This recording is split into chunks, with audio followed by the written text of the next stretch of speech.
কেননা কিছু লোক দুনিয়াতে থেকে যাবে, কিতাব উঠান, রাগ হয় না আমার উপরে, মাঝে মাঝে বড় দুঃখ লাগে। কিতাব উঠান, পড়েন, দেখেন,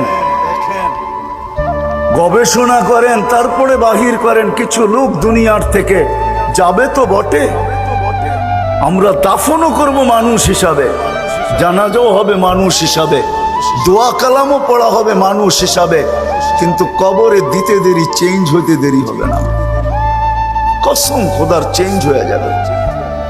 এই জন্যই আমাদের জানাজার একটা নিয়ম আছে যে যখন জানাজা মাইয়েতকে কবরে রাখা হয়, মৃত্যু ব্যক্তিকে, তো বলে মাথার গিরাটা খোলা দিও, পায়েরটা খোলা দিও, মধ্যখানেরটা না করলেও হবে।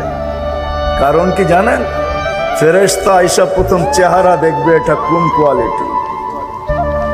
জালালউদ্দিন সুয়ুতি রহমতুল্লাহ আলাইহি কিতাব লেখছেন, ওটা পড়া দেখেন। ইমাম কুরতুবী রহমতুল্লাহ আলাইহি কিতাব লেখছেন তাযকিরা ক্বাবলাল মাউত ওয়া বা'দাল মাউত। আরো অনেকে কিতাব লেখছেন, দুররাতুন নাসিহা ফি কাশফি উলুমিল আখিরাহ। শত